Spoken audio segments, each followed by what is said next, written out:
Hello दोस्तों, आज की कहानी है एक औरत की दर्द भरी कहानी। रीमा की शादी के कई साल बीतने के बाद भी ससुराल की वो पहली सुबह उसे आज भी याद है। कितना हड़बड़ा के उठी थी, ये सोचते हुए कि देर हो गई है और सब न जाने क्या सोचेंगे। एक रात ही तो नए घर में काटी है और इतना बदलाव, जैसे आकाश में उड़ती चिड़िया को किसी ने सोने की मोतियों का लालच देकर पिंजरे में बंद कर दिया हो।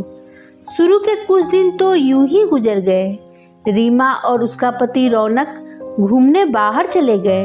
जब वापस आए तो सासू माँ की आंखों में खुशी तो थी, लेकिन बस अपने बेटे रौनक के लिए।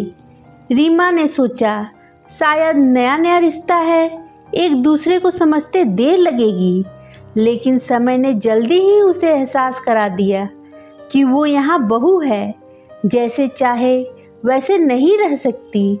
कुछ कायदा मर्यादा है जिनका पालन उसे करना होगा।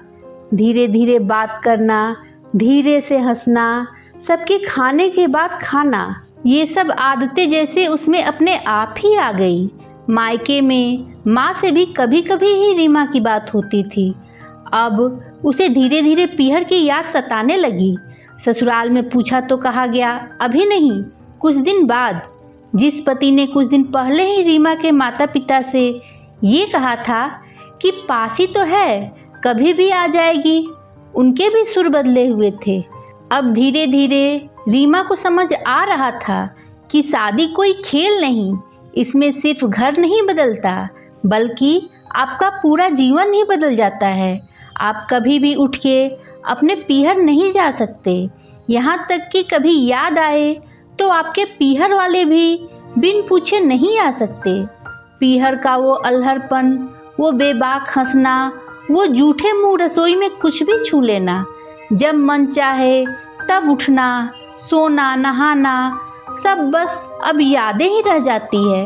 अब रीमा को समझ आने लगा था कि क्यों विदाई के समय सब उसे गले लगाकर रो रहे थे। असल में उससे दूर होने का एहसास तो उन्हें हो ही रहा था, लेकिन एक और बात थी जो उन्हें अंदर ही अंदर परेशान कर रही थी कि जिस सच से उन्होंने रीमा को इतने साल दूर रखा, अब वो उसके सामने आ ही जाएगा।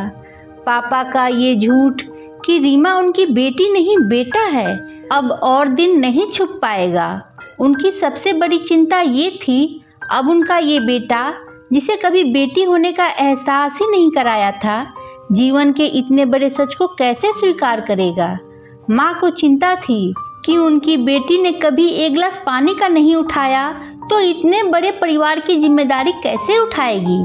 सब इस विदाई और रीमा के पराये होने का मर्म जानते थे, सिवाय रीमा के। इसलिए सब ऐसे रो रहे थे जैसे वो डोली में नहीं, अर्थी में जा रही है।